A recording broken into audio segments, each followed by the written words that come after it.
Good evening. I am Arachna, the spider people, your hostess with the mostess. And welcome to Beware Theater, because this Beware you're gonna see some really bad movies.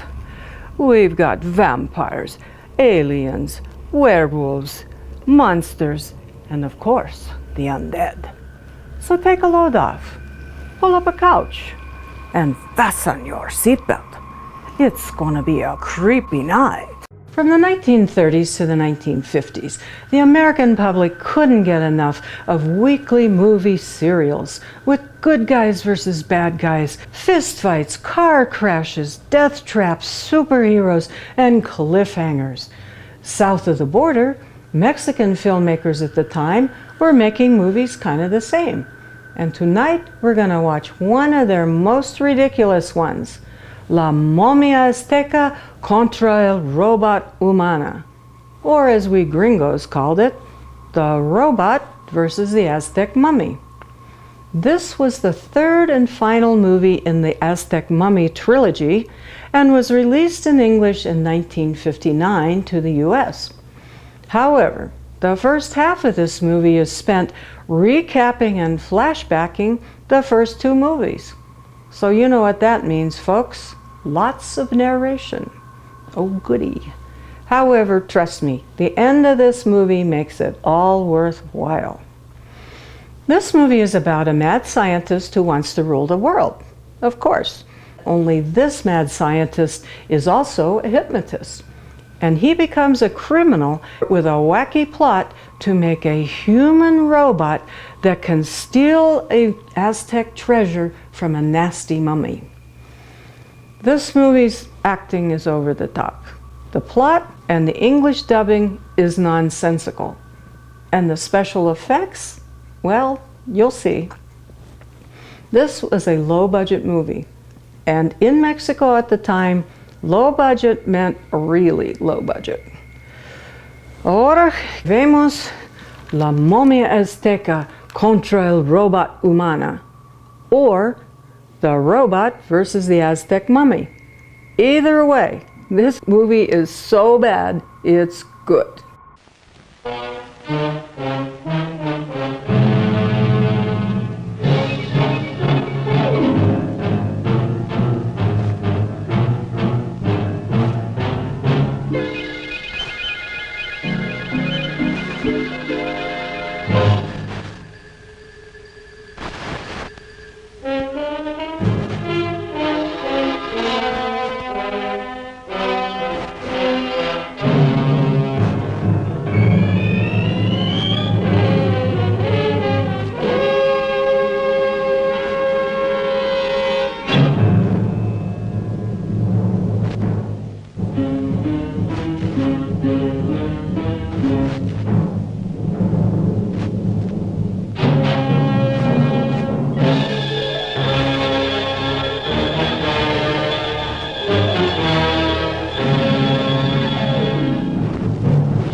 How far can the human mind penetrate the mysteries of the great beyond? Who knows? This picture is based upon an extraordinary experiment carried out by Drs. Hughes and Tooney of the University of Los Angeles. There is no doubt as to its authenticity. Testimony of people participating in the experiment, sworn to by a notary public, preclude the possibility of any fraud. This picture is a combination of factual data mixed with fiction.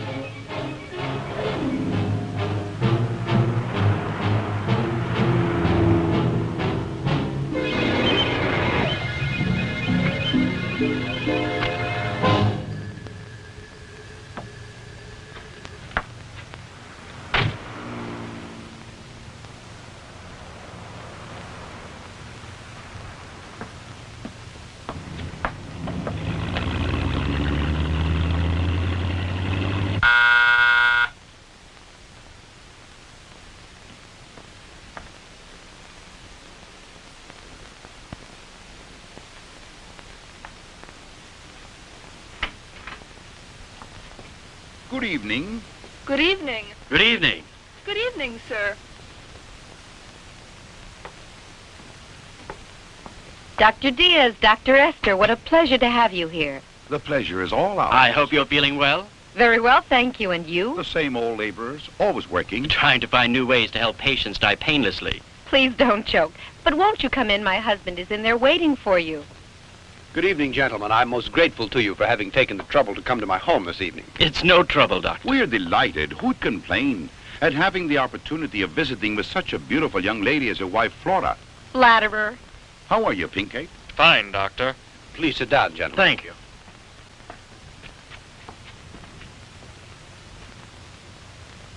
Dr. Diaz, Dr. Esther, I've taken the liberty of calling you here because I think it's time I revealed something very serious. Let's hear it then. It's about the Aztec breastplate and the bracelet, gentlemen. How's that? Why, the whole thing was forgotten long ago. It's a closed book, Doctor. And that's exactly what I thought, too. But things have happened lately that I think you two should know about. My friends, be patient and allow me to tell you a story. Although you already know part of the history, there are some things that you ignore. I think the best thing to do is to begin at the beginning. You both recall, do you not, that occasion years ago, 5 to be exact, when we held a convention on psychiatry in this city. I attended and gave a talk on the results of my studies related to the regression of a patient to a past life through the use of hypnosis. My theory was greeted with amazement and incredulity by the members of the convention. Among others attending that day were you, Dr. Esther, and you, Dr. Diaz. You both had come with Dr. Krupp, and my theory was made the subject of ridicule, and I left the convention bitter and defeated. I got to the house feeling unsure of these ideas. I'd been squelched, but I just couldn't accept the other opinions of my theories. I was sure they could be proven. That night, Flora offered to undergo a hypnotic test. She was fully aware of the danger of the experiment. Assisted by her father and by Pinkate, I hypnotized her. During her past life, Flora had lived among the great peoples of the Aztec. She told us such strange things, amazing things. Far back in those ancient years, her name had been Xochi. She was deeply in love with a brave and high-born warrior called Popoca. Their love was so strong that it would not answer to reason. So they decided to run away, even though it was her sacred duty to preserve her maidenhood and be sacrificed to the god Tecatlicopa. But they were discovered by the tribal priests.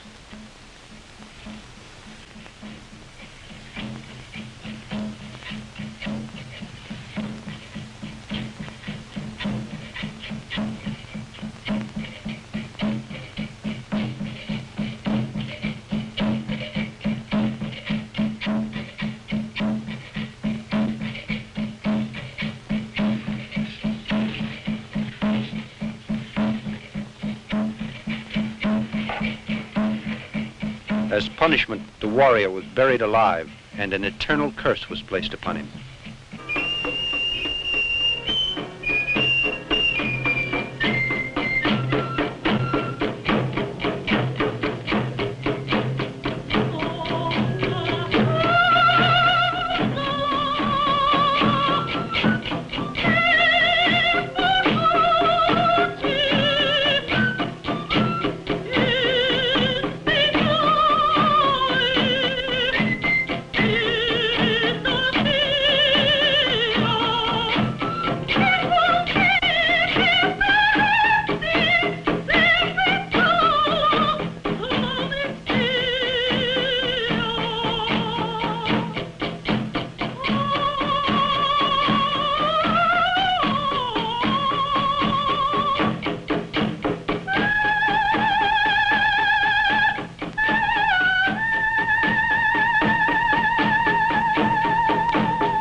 kaki bokaki. Umate me kao ni wiki, me palconi. Ni mission gupilia, ingwani que le huía, mayewi gatinete. Monde malcayelis, moyolo yash. As for Xochi, she was adorned with the bracelet and the breastplate, which were engraved with hieroglyphics, indicating where the Aztec treasure was hidden. Then they cut out her heart. But as she began to regain consciousness, in the exact moment I came to the end of my little experiment, she struggled and began to shout. Flora had a terrible attack of some kind, and her blood pressure dropped to such an extent that we were afraid she might die. But a couple of weeks later, we discovered that Dr. Krupp, a man who had suddenly become a dangerous criminal in the underworld, had been there spying during my experiment. The experiment had been a complete success, but since we realized that no one would believe us unless we could come up with absolute proof, we decided to search for the breastplate and the bracelet. Flora acted as our guide, and we discovered a hidden passageway beneath the pyramid of Teotihuacan.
Professor, I think we're up against a dead end. It can't be possible.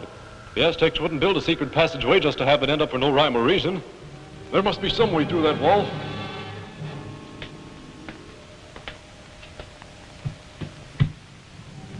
Professor, it sounds hollow. But it's so thick that it's senseless to try to break through.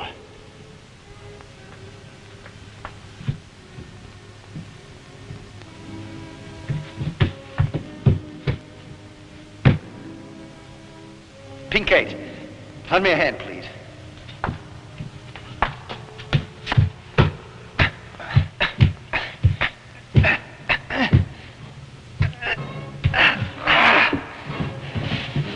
Flora, come on.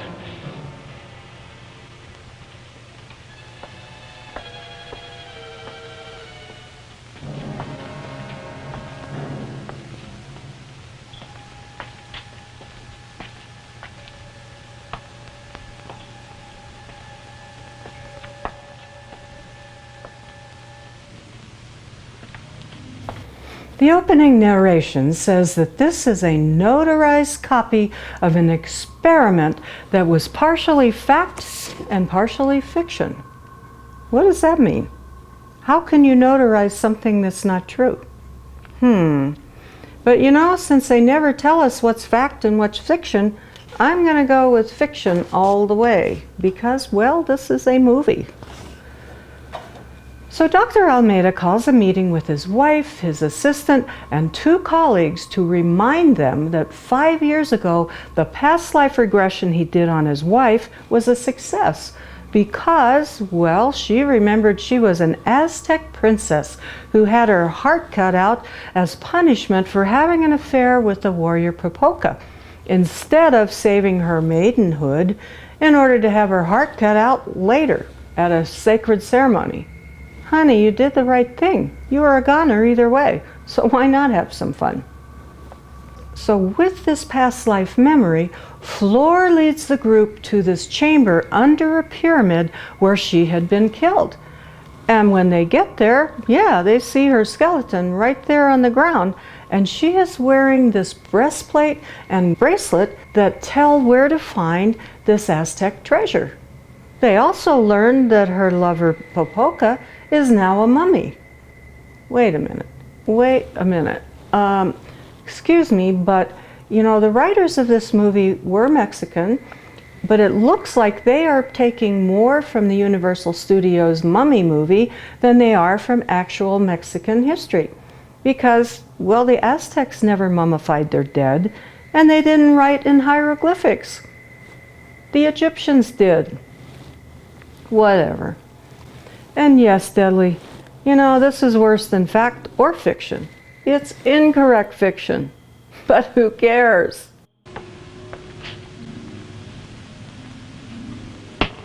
This must be a little room beneath the pyramid. Yes, but I know it isn't the temple. Look what I found! Come here! What is it? It looks like a well. Well, I think it's an air shaft, but undoubtedly it will lead us somewhere. Probably to the temple. Well then, what are we waiting for? Come on.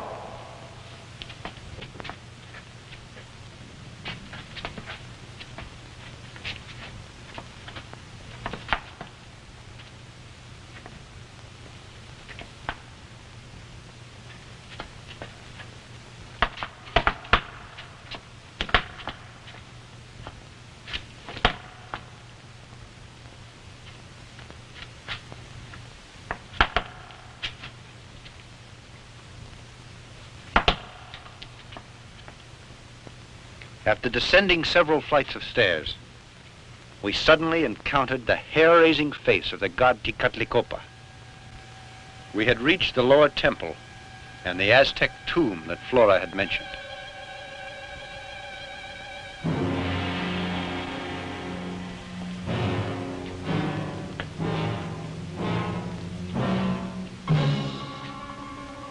And there we came across the skeleton of what had once been Xochi. On the chest lay the solid gold breastplate. Xochi, this is horrible to think I was she.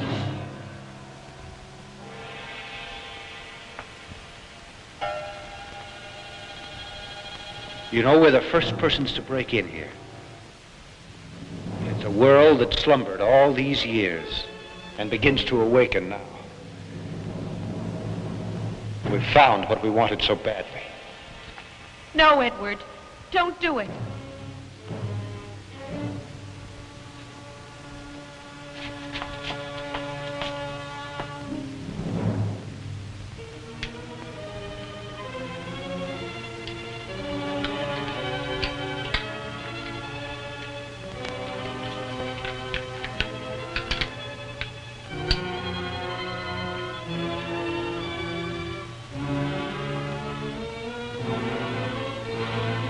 Now at last I'll be able to demonstrate this to my colleagues and prove my theory. It's simply amazing. Just a few days after I got the breastplate, I asked you all here, including Dr. Krupp, as you'll recall. Certainly. I'd say that it was the greatest experience of my life. And mine, too. You must also recall that I said that I'd study the breastplate and that I'd try to decipher the hieroglyphics and see what they meant, since I knew that the message would tell how to find that hidden treasure. Yes, but I remember your telling us that you also needed the bracelet. Exactly, Doctor. One object complemented the other. Without the bracelet, it was simply impossible to decipher the code. So I decided to go back for it, in spite of the Aztec curse that surrounded it. He who defiles the tomb of the Aztecs and finds the sacred plate will run the risk of death and his family as well, until the breastplate is replaced. I depended upon the help of my father-in-law and of my good friend Dr. Pincate. So once again, the three of us got together and returned to the tomb. When we reached there and I was just about to pick up the bracelet, my father-in-law stumbled on something and called my attention to it. Look here.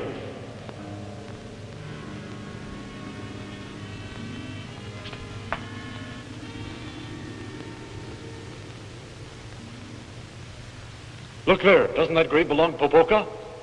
Yes, according to the legend, it does. In that case, where is he now?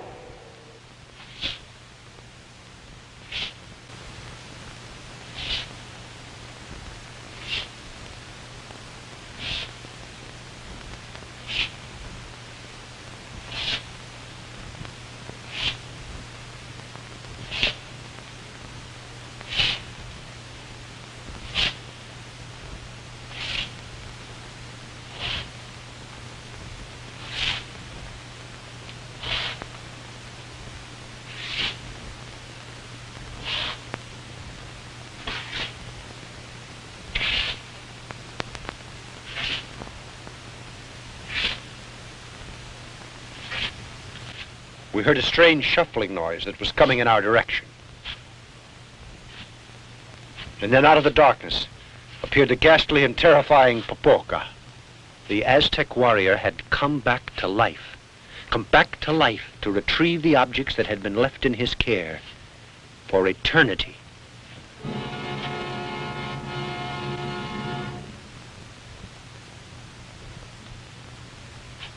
Let's put out the lights. I have an idea. I don't think he can stand it.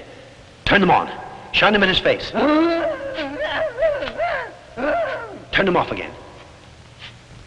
Lights again. You better run. I'll follow you.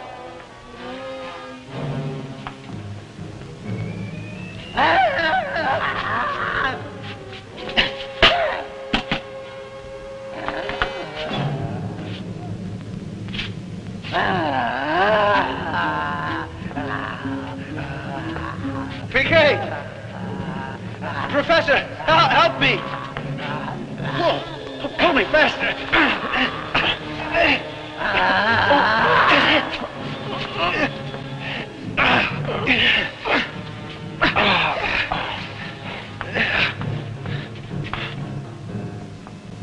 To be perfectly frank, I thought my time had come.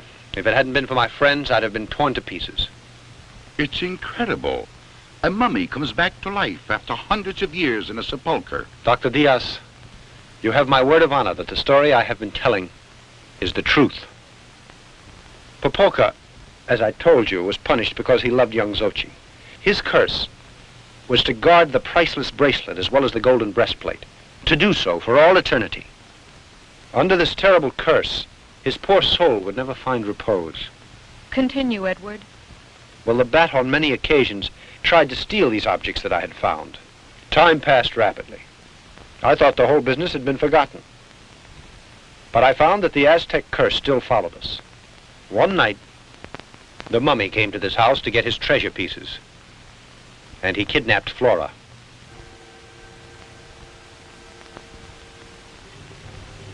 He tied her to the sacrificial stone where the skeleton of Xochi had lain for centuries, and placed the bracelet and the breastplate on her.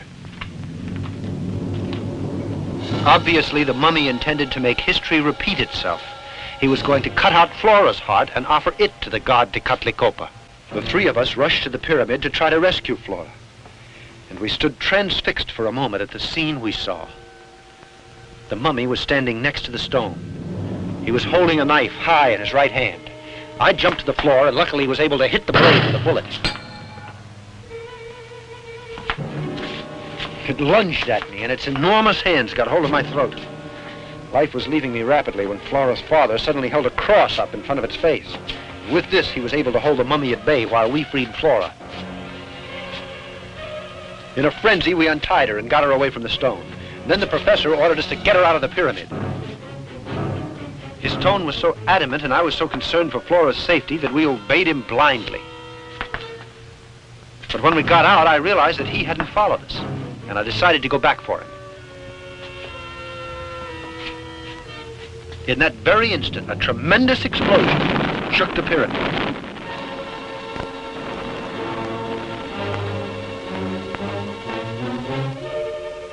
The professor had given up his life in order to save ours. Since the mummy had stayed under tons of boulders and the bat had been sent to prison, of course we thought the whole business had come to an end. But it didn't happen that way. The bat, who is really the infamous Dr. Krupp. Krupp? He broke out of jail. In his mad determination to get my treasure, he kidnapped my daughter and Flora, and then hypnotized her. Do tell us the rest, my friend. Then what happened? In this state, she took the doctor to the Aztec tomb. He immediately located the mummy, taking the breastplate and the bracelet. Well, Krupp called me on the phone not too much later.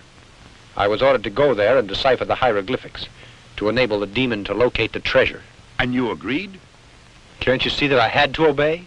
To save my wife who had been kidnapped by the doctor, and my little girl. But there's another thing that you should know. It'll surprise you to hear that Krupp once said that he needed that Aztec treasure to work on an experiment. He also said that the experiment, of course, was costly. Now you know how I was forced to do it. I went to Krupp's laboratory and began to decipher the hieroglyphics. In the hands of those criminals, our lives were in grave danger. Our only hope was that the mummy, guided by unknown forces, would be able to find Dr. Krupp's hideout just the way he had found my house on a previous occasion. I dragged the thing out as much as possible, but the moment arrived when I could stall no longer. I finished it. That's fine. I hope you'll keep your promise now and set us all free, Doctor. Eh? Oh, yes.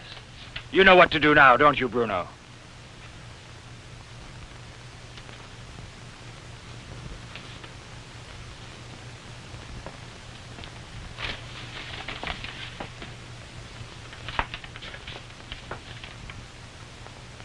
Just what are you going to do?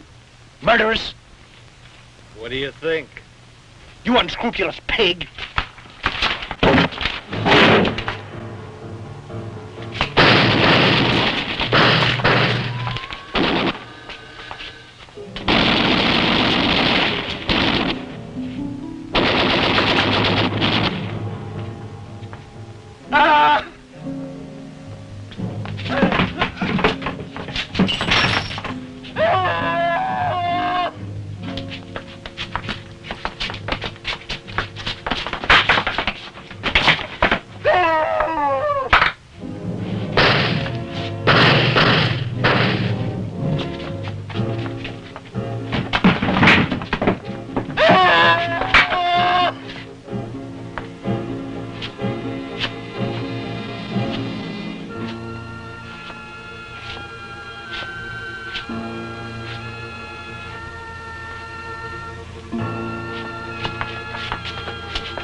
Can't you hear?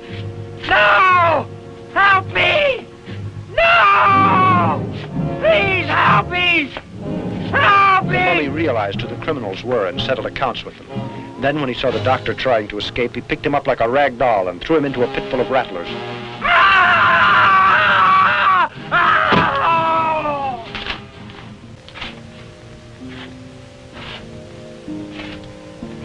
Afterwards, with the breastplate and the bracelet in his hand, he slowly shuffled away into the darkness and soon was lost from sight.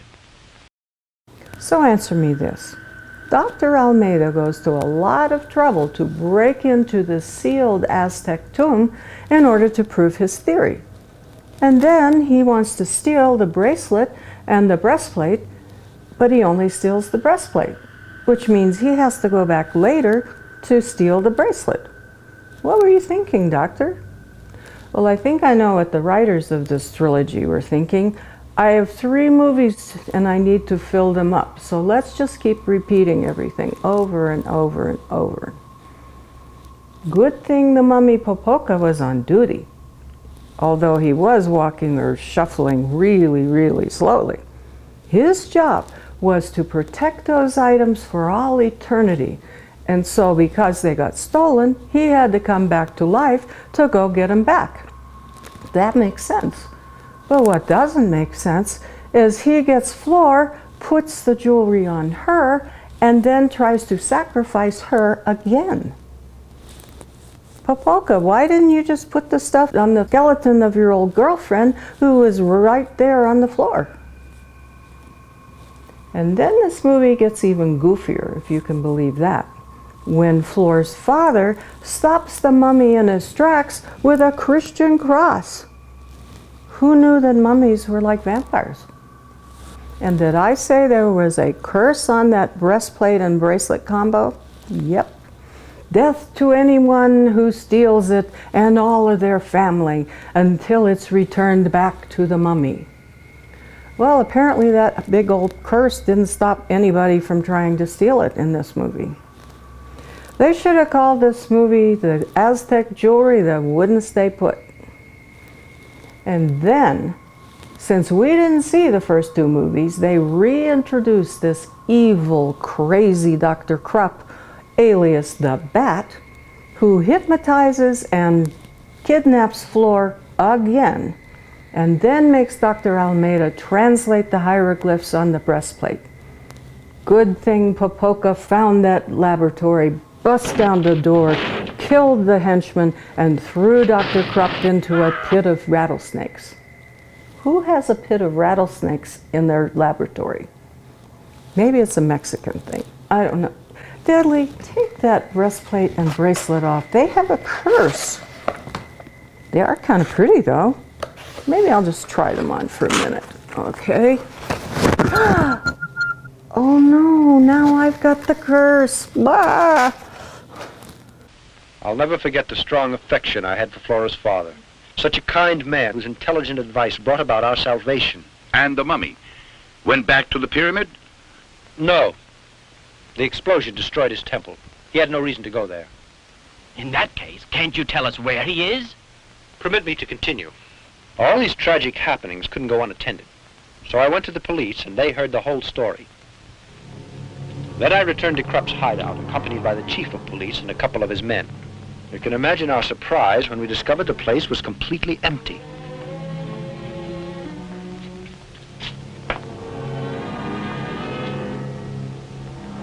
The laboratory had been dismantled, and the bodies of the criminals that the mummy had killed had also disappeared.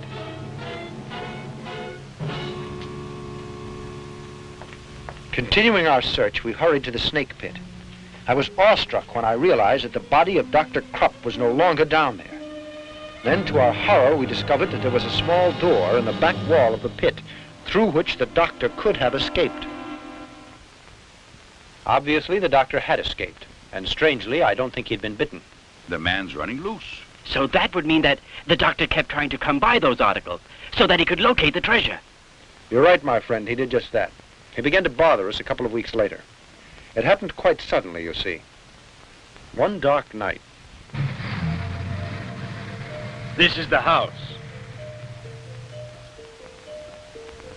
Do you really think this plan of yours is going to work, Doc? You'll see. Now, I want you to be quiet. Keep still and don't make the slightest noise. Flora, it is my wish that you come to my side. Flora, I command you to come to me. Flora, I command you to come to me.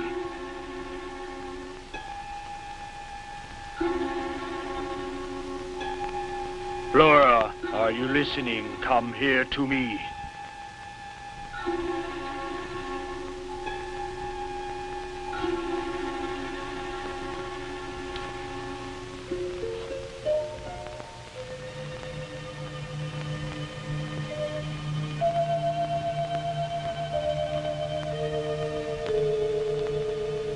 Flora, do not try to fight it. Come here.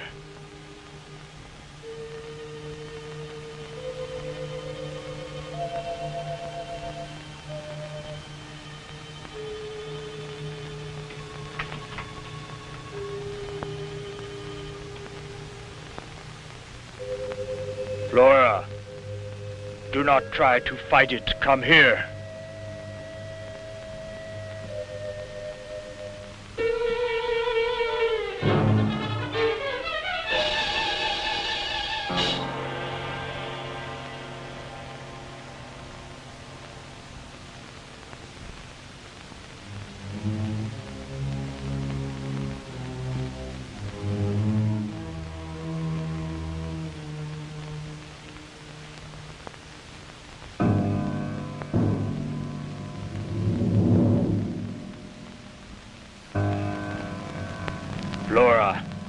Are you listening? I command you to come to me.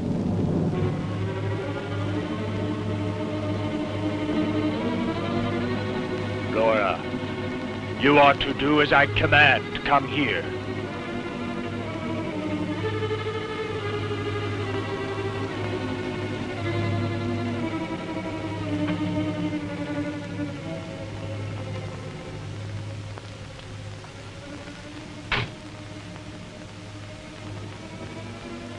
You can hear the waves that are being sent out by that mummy, can you not? I know well that you're able to lead us to him. Yes, I can. Then tell us, where is Pepoka? In the ancient cemetery. Come with me.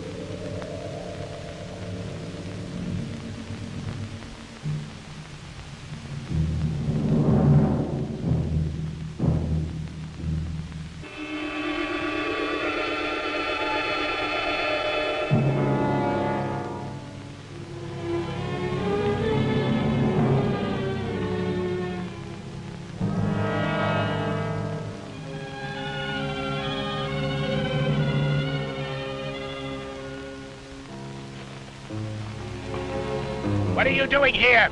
Answer me! What are you doing here? Come now, Flora.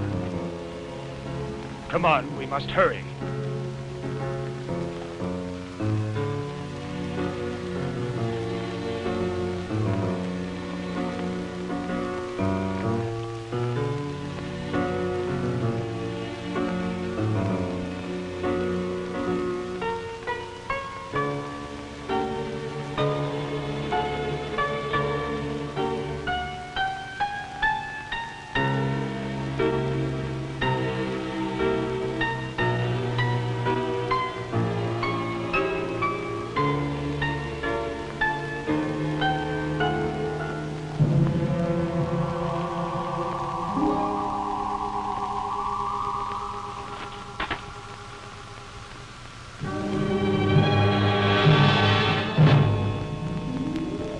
The place? Yes.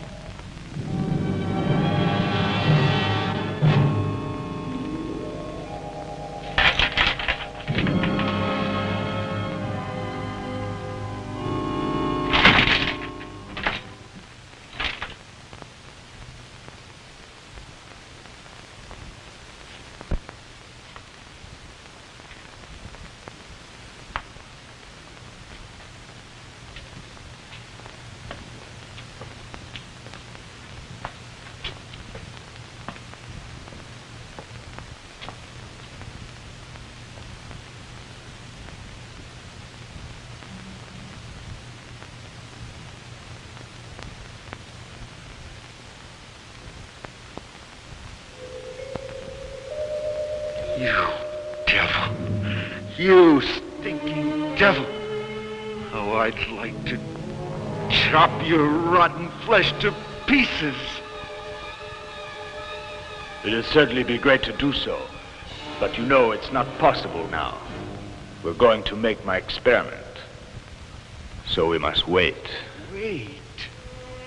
Wait. When I got so much hate eaten down deep inside of my guts, you ain't got no idea what it is to live like this. Hiding myself from everyone and everything. Just because of that stinking monster. Calm down now. I promise you that he'll be destroyed. But give me time. Just a little time. It won't be too long before you can have your revenge. Let me get the breastplate first, the bracelet. So near to them, and yet so far because I can't touch them. It's too dangerous to do it. He'll wake up in an instant and destroy us. But I'll get them back. I swear it. No matter how long it takes me. You devilish mummy.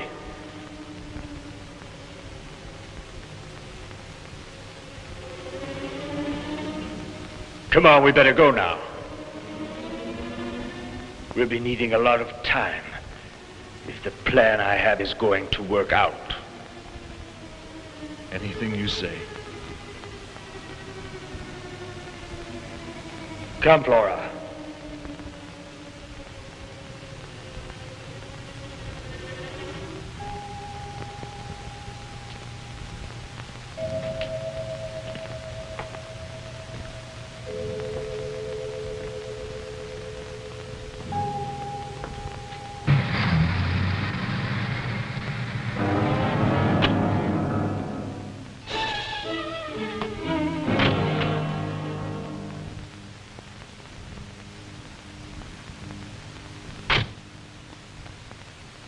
Now listen to me well, Flora.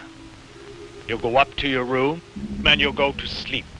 And when you awaken, you'll act quite normally. And you won't recall a thing. Do you understand? You won't recall a thing. Now walk. Go on. Go on.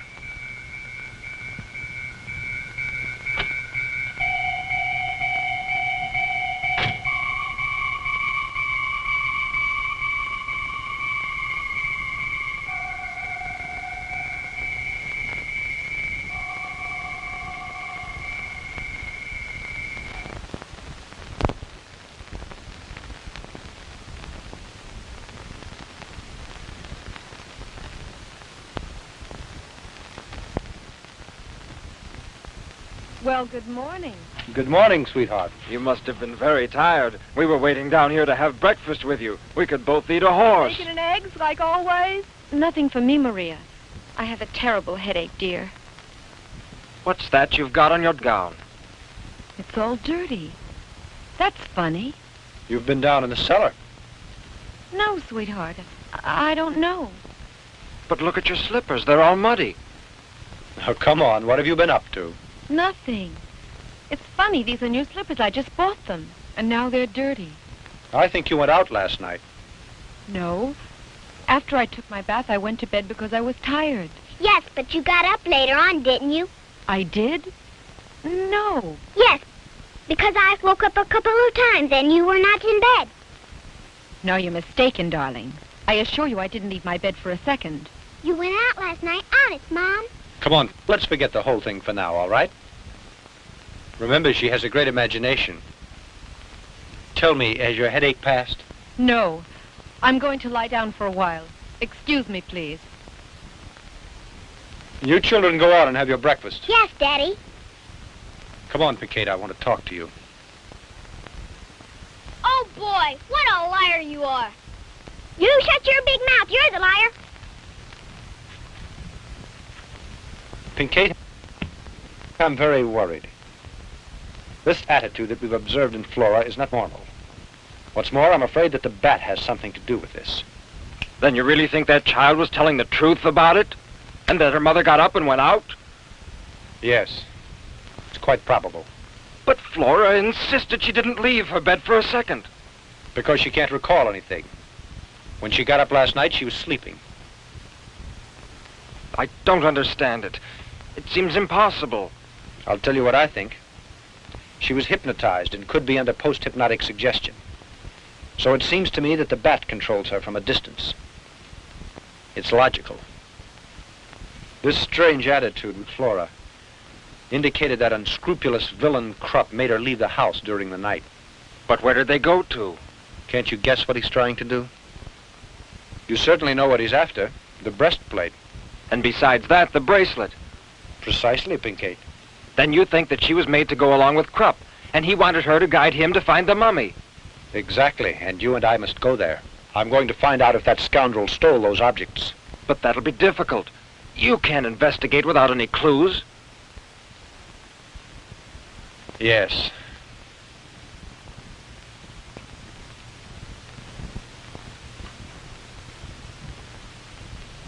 Listen to me a second.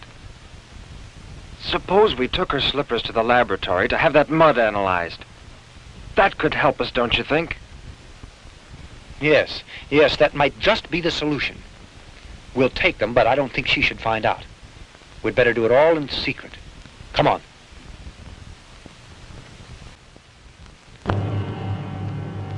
Yes, now I'm quite sure. It's embedded in the dirt.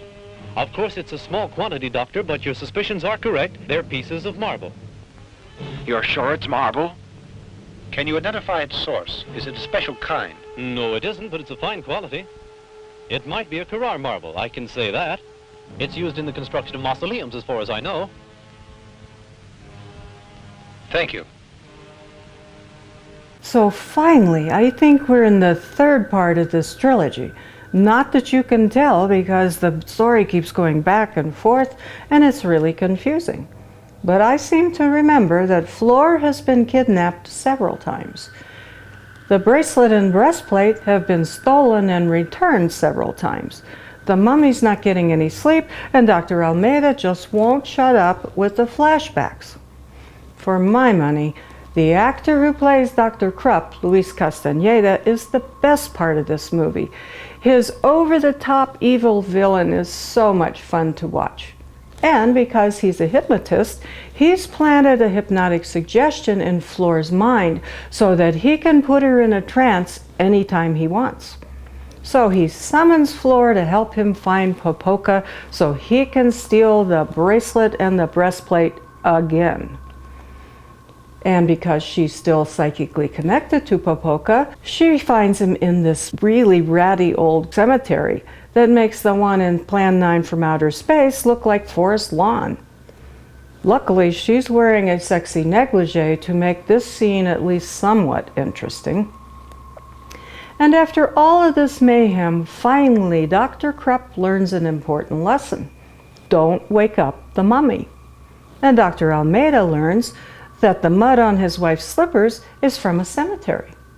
So, where's Popoka? And why can't Fleur remember she tromped through mud with marble dust in it? And where's Dr. Krupp? Where'd he go to? Don't worry, folks. Those stupid questions and many more will be answered shortly. And no, Deadly, that gun is not going to protect you if the mummy comes in. Although you do look pretty gangsta. Ooh.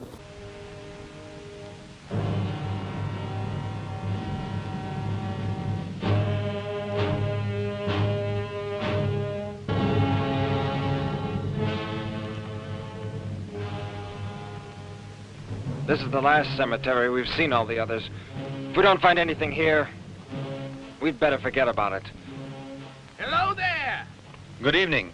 Tell me, are you the watchman here? Yes, sir. Anything I can do for you? Oh, yes. We'd like to ask you a few questions. We'd like to know if you've seen anything strange the last few weeks or more recently. Anything very suspicious in or around the cemetery pertaining to one of the graves. Are you from the police? Yes, that's right, my friend, and we're after a very dangerous criminal whom we suspect has been hiding in one of the cemeteries around the city. Well, the fact is, something pretty doggone curious did happen. Just 2 nights ago, I was surprised to run into a young woman here wearing a kind of white robe. She seemed to be asleep, and 2 men entered the grounds with her. And when I asked them who they were, one of the guys slugged me, and they left me out cold here on the ground.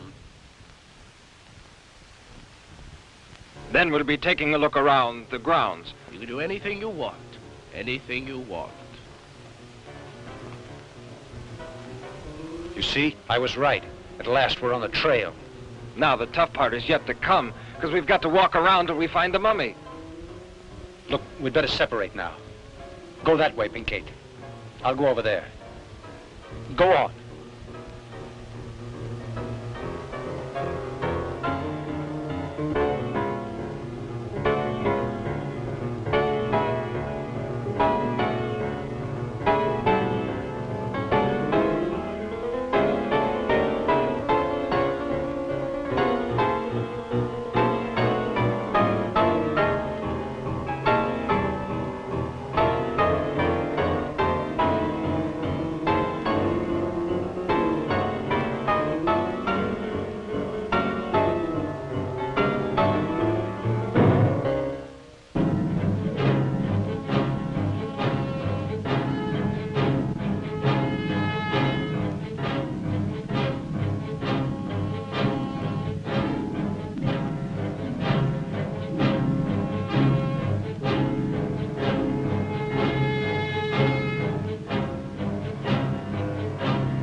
Edward! Edward, come here!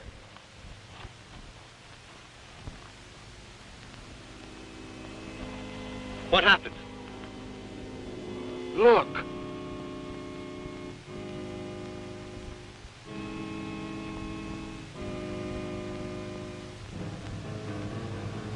Come on.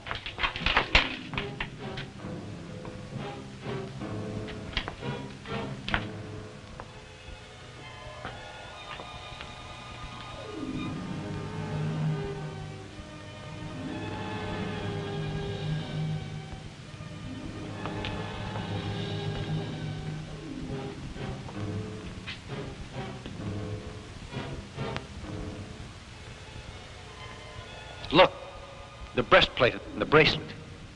They didn't take it. All this I've just told you occurred almost 5 years ago. We visited the crypt from time to time to take a look at the mummy, with its breastplate and its bracelet, too. And the bat, is he still around? You know, he disappeared from sight. Then, just a couple of days ago, we read an article that is very interesting. We were profoundly surprised by it. According to the article, a couple of nights before, a cadaver had been robbed from the amphitheater. And the individual who did it was the bat, of course. Yes. In the beginning, we had some doubts. The man who had been attacked couldn't offer us a description of his assailants. But later on, our suspicions were confirmed. Yesterday, there was a burglary in the Radiology Institute. The thieves took a machine that uses radium. They also stole a brain out of a laboratory. This time, the police were able to identify the crooks as the bat and all his band. As a matter of fact, they were almost captured. Are there any good clues, Doctor? Lead is the only metal capable of resisting radiation. Lead material in this city is handled by many wholesalers. After visiting the first 3 or 4... good morning, sir. Good morning. What can I do for you, gentlemen? We're sorry to be a bother to you, but is it just possible that lately you sent out a large shipment of lead? Could you give me that information? In the last 2 days? Or it could be a week, more or less. Well, let me check. We keep a record of our shipments in this book.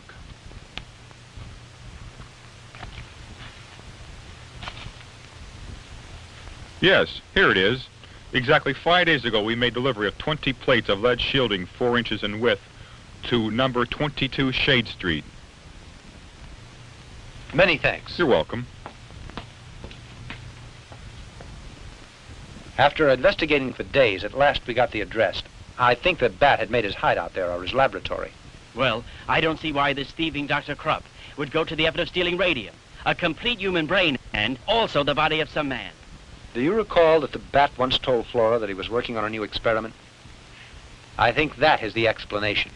It's possible. But there's no doubt that Dr. Krupp and his criminals are planning to cause trouble. Certainly, that's also my opinion. Now I'll tell you why I called you here tonight, gentlemen, because you both are scientists, and you'll be able to combat the situation. Just in case we end up being murdered. You mean to say you two are thinking of going there without taking the police along? Yes, because you see, we're still not sure that that's the Bat's laboratory. And the police still don't have much faith in us because of what happened before. Flora, in case we're not back here at the house by 3 in the morning, I'm leaving it up to you to call the police. Edward!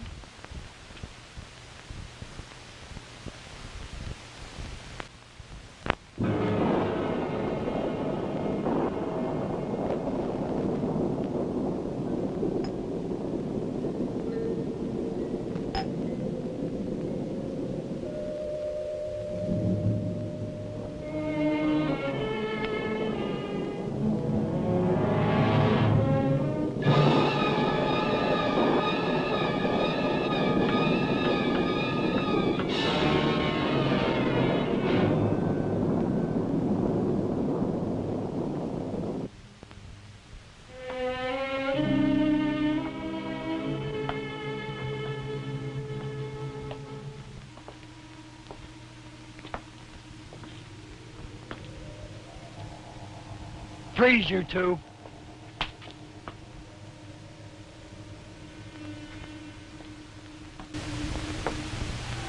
Dr. Armada.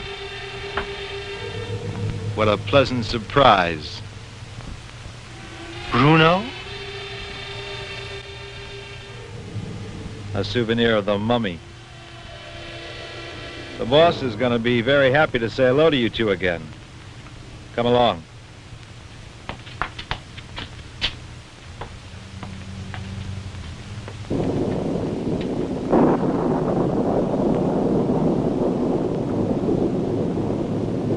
Boss!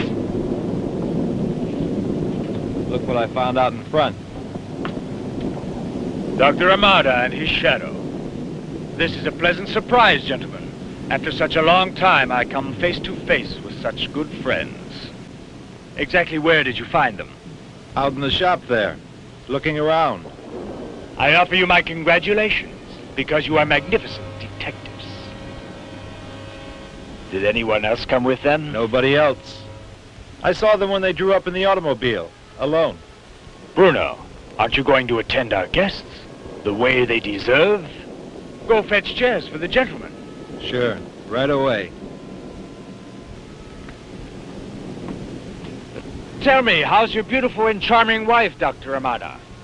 I learned about your marriage, and I admit it's a bit late to say it, but receive my congratulations.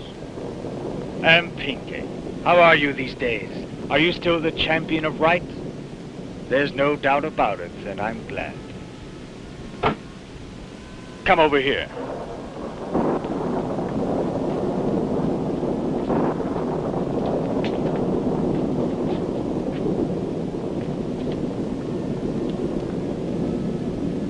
Who would have thought that you'd be here at the moment to witness this? Because you're about to see something that will astonish you, truly unbelievable. When you feast your eyes on this, I don't doubt that you'll be amazed, Doctor, and you'll be the first to congratulate me. Frankly, I'm happy that you came here to visit us, Dr. Armada. You're a man who is basically an intellectual, and that's why you'll be able to understand the greatness of my invention. I think you remember that time we met. Since then, I've worked day and night without resting for a minute. And during all of that hectic time, I explored powers that no one else knows. All those great mysteries, the very basis of creation. Then that means that you defy all the limits that were put down by God. There are certain secrets that we could explore and discover rapidly. And that's why it's such a shame that fear impedes us so, Dr. Armada. You're completely mad and ignorant also.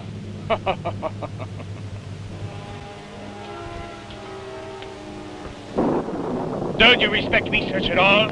Don't you want to learn to know why a body functions? I do. And at last I found the cause.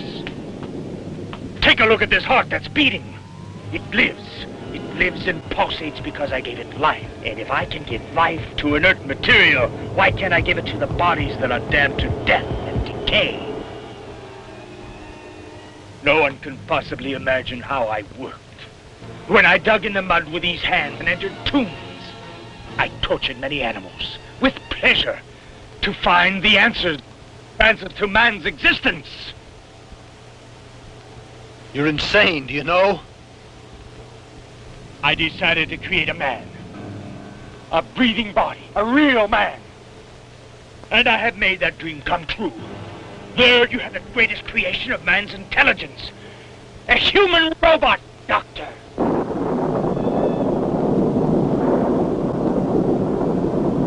Tonight I'm going to find out. Tonight I'm going to put it to the supreme test. I'll activate the creature. But this is monstrous, Doctor. If it lives, then my triumph will be complete, Dr. Armada. Because I'll get the treasure. And I'll be rich. This thing I created has enormous power. And you'll watch it. Now then, life for the robot. Doctor, watch this.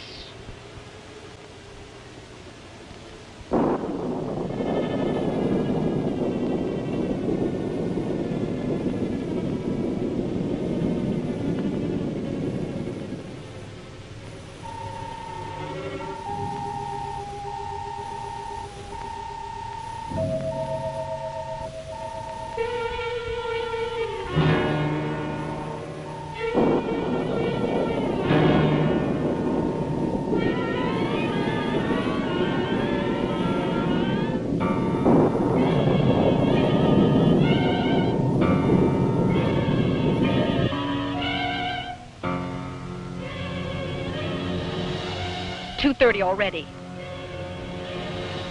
Don't you think it would be better to call the police now? I don't know what to do. No. Let's all wait till 3 a.m. and respect the doctor's wishes. Suppose they're in danger.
Oh, this is great, Doctor! The greatest invention!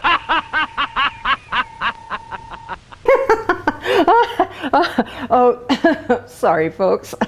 But Dr. Krupp has got to be the most over-the-top, evil mad scientist I've seen in a long time.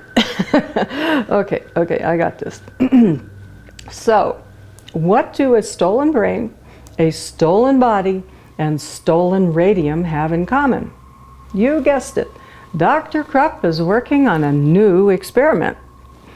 But why did he steal a brain by itself when he stole a body that probably had a brain in it? I don't know. Maybe if you're a mad scientist, you need a backup? I have ceased looking for any logic anywhere in this movie.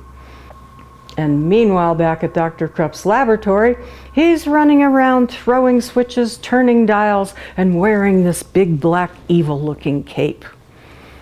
Then Dr. Almeida and his goofy assistant fall right into his trap, but he gives them a front row seat for the robot reveal. Unfortunately, before that happens, they have to listen to this zany, long speech about how brilliant Dr. Krupp is, how he tortured animals in order to find the secret of life, and ta-da, he made a human robot in order to steal the breastplate and bracelet, in order to find the treasure, in order to get rich so he can rule the world. Please. And that robot, he doesn't have any knees.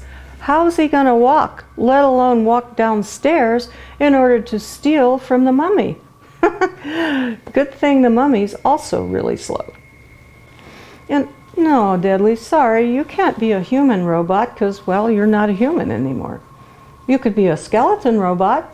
You look really good as a skeleton robot.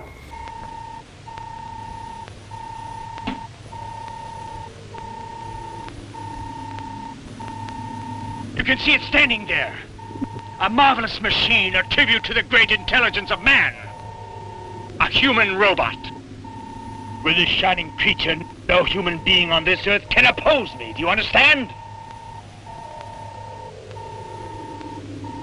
Do you know what could have happened to you right now?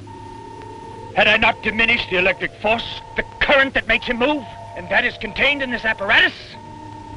With the slightest twist of this dial, you two would have been converted into atomic dust instantaneously. Because the robot utilizes radium and has sufficient power to disintegrate anything in the world. Right. It beats the mummy. Bruno, prepare the special plates. The lead will shield my truck. Hurry, time is flying. Tonight, my robot has to make a visit, you know. In a certain cemetery. What time is it? 10 minutes to 3. I told you there's no time to lose, Bruno. Hurry, get going!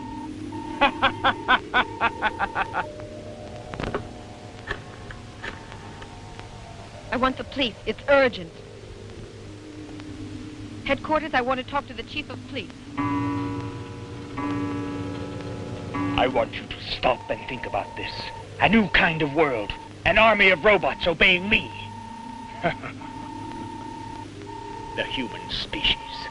Sheep obeying my orders. A new theory that man has not dared imagine. I'll make some more. Maybe 1,000. Now that I know how, the rest is easy. But for that, I need money. The treasure of the Aztecs. That's why tonight the mummy will give me what I want. Boss, it's all set. Fine. You two will stay here and guard our distinguished friends. They mustn't get away. They're an extremely important cog in my plan. I'm sorry that I can't take you along, but you'd only get underfoot. But I'll return, gentlemen, to inform you that I could destroy the mummy. And with the gold breastplate and bracelet in my hands, you'll begin once more to translate the hieroglyphics. This time you're helpless because no one knows you're here. Dr. Amara.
Let's hurry. I'm afraid for their lives.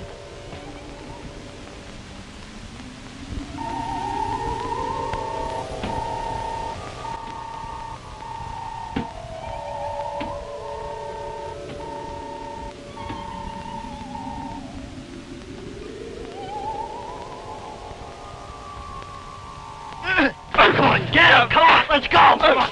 Watch it! Come on, get it! Give me that gun! Come on!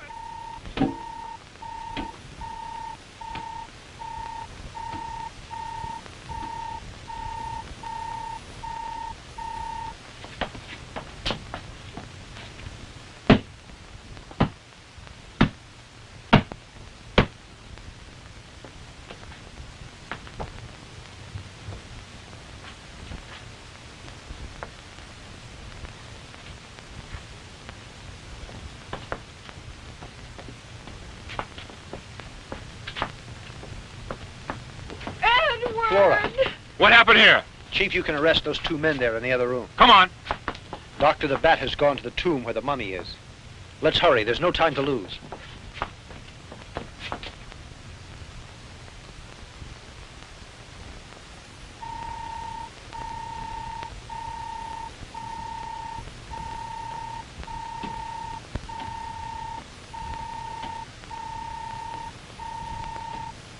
What's that?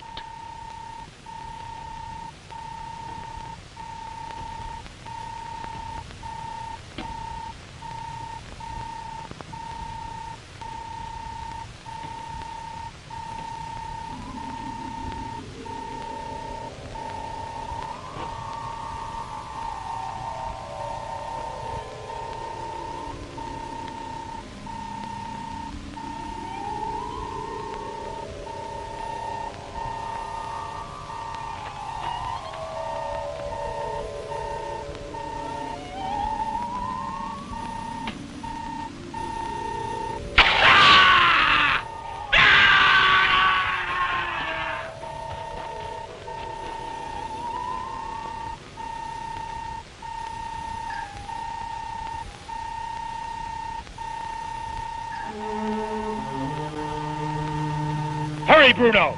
Take the breastplate and bracelet off of him! Yes. At last, you. devil. At last I'm going to have my revenge.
Popoka, in memory of the great love that once existed between us, stop all this death and destruction.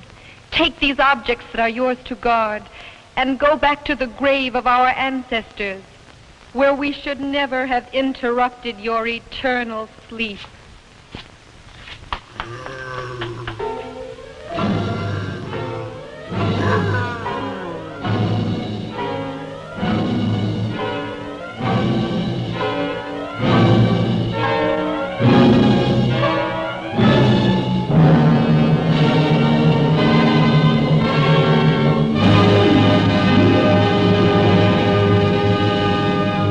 So there you have it, a Mexican monochromatic movie marvel, and as crazy stupid as they come. This movie teaches me that it takes more than one try to steal a treasure from an Aztec mummy, but you have to hypnotize and kidnap his girlfriend also more than once in order to do it. This movie also teaches me that the North American Poverty Row movie studios weren't the only ones with low budget, bad acting, bad directing, lame monsters, and cheesy special effects. The Mesoamerican movie studios were cranking out movies even more outrageous. So until next time, or not, this is Arachna of the Spider People, wishing you nighty night, and don't let any robots or mummies bite.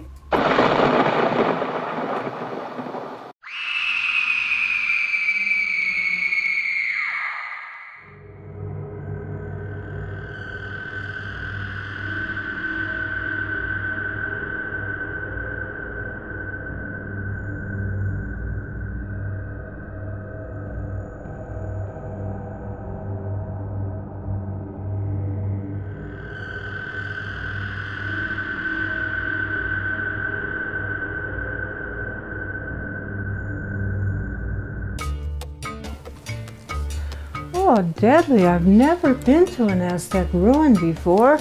This place is both awesome and creepy at the same time. Oh.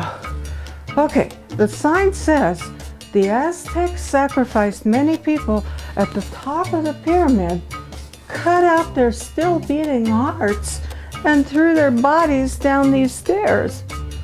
Ah. Let's get out of here in case it happens again, okay? Oh, Deadly, look at those heads. Wow. Okay, the sign says the Aztec creator god was Quetzalcoatl, the feathered serpent. Okay, I get that. This guy kind of looks like a snake with a feathered necklace. But who's the other guy? He looks kind of like a robot or a spaceman. I wonder if the aliens ever visited the Aztecs. That'd be cool. Okay, let's take a selfie with these guys, all right? Okay, you ready? Okay, smile. Let's move on to the next point of interest. Okay, it's over there.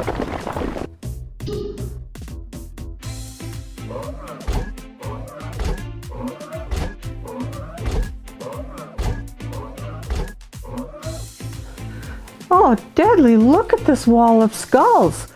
Oh, that's really creepy. What do you think, Deadly? Deadly, where are you? Deadly? Oh, there you are. You blended into the wall. Okay, so the sign says that the Aztecs killed so many people, they built walls out of their skulls in order to frighten away their enemies. Ooh. But this wall looks like stone.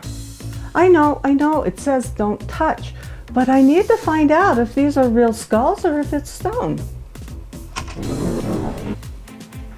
Yep, it's stone, all right. Deadly? Deadly, this isn't funny. Where did you go? Deadly's really gone this time. Oh my goodness, Deadly.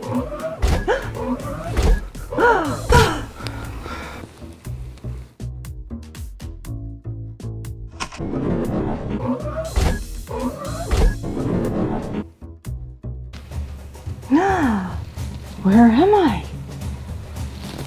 Oh. Is this one of those sacrificial stones I saw in the brochure? And what am I wearing? Oh no, please don't sacrifice me. Sacrifices are supposed to be outside on top of the pyramid, remember? Okay. Deadly. Oh, Deadly, please. No, stop, Deadly. You're gonna get hurt. Go for help. Okay, I'm gonna get up now, Mr. Robot. Okay, well, maybe not. Hi, how you doing? What's that shuffling noise I hear? Deadly! Is that all the help you could find? A ratty old mummy? Okay. Oh! Deadly, come here. Okay. Oh, they're fighting. Okay. Get him, Mummy. Get him. The robot fell down. He can't get up. Of course he can't get up. He doesn't have any knees. And now he's burning out his motor. Oh. Oh. Thank you, Mummy, for saving us. What? What? Oh, you want the jewelry? Oh, sure. Here, take this breastplate and bracelet. I don't wear jewelry anymore. Deadly, let's get out of here. I don't know where the door is, but let's just follow the mummy. He seems to know where he's going.